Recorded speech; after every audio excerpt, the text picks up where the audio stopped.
Good morning.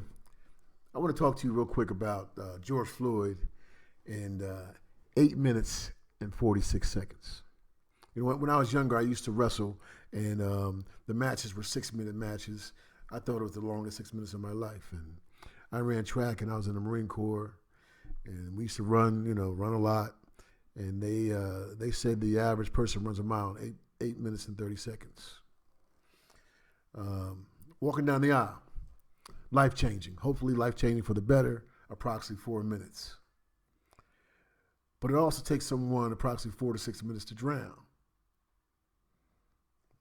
Gives you shivers just thinking about it. And now in the news, we got these, they're finding these young black men hanging from trees, talking about suicide.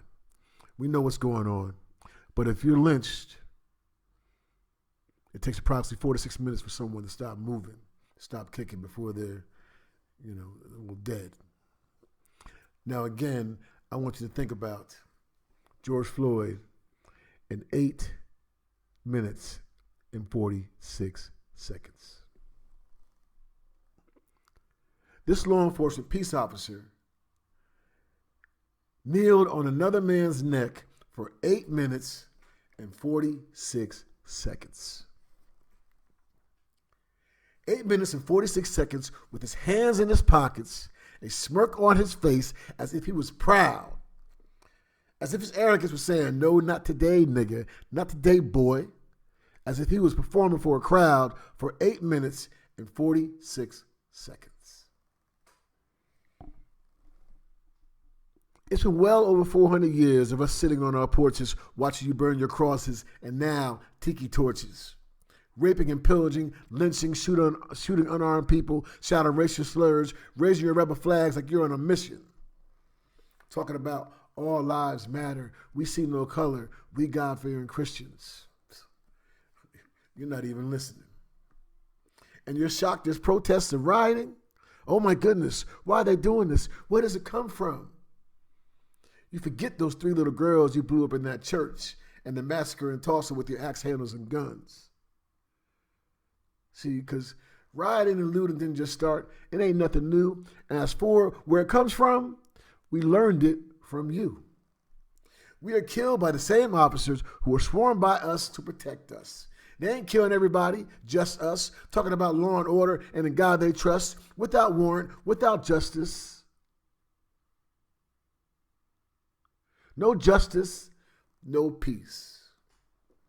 No more hashtags and death listing. No more kneeling and raising fists. And no more thinking we can prove ourselves if we enlist, twisting ourselves like contortionists. The whole time, Uncle Sam ain't doing nothing but giving us his ass to kiss. No more fighting to have to breathe. Going to wear our hearts on our sleeves. No more relying on faith for what we need. We're still going to pray because we still believe. No more humble talk and mild, and no more we shall overcome, and God bless the child, and no more talking calm and meek, and no more turning the other cheek. If we can't win the court in the courtroom, our souls will march these very streets, and we march proudly. We don't need no damn sheets.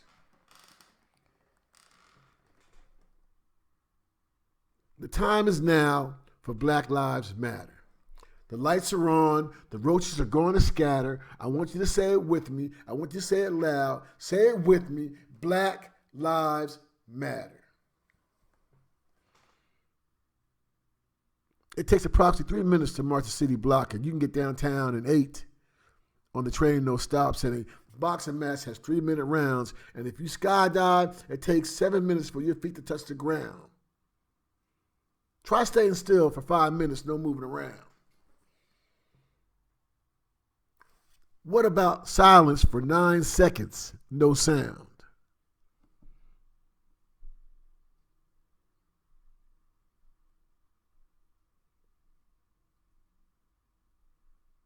Now, think about that 100 times more. With your hands handcuffed behind your back, with your face on the floor, with someone kneeling on your neck.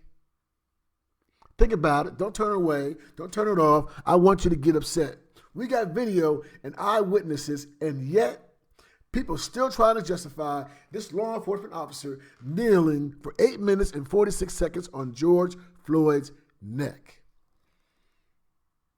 How could you not fight? What would you do? How would you deal? Like George, would you call for your mama?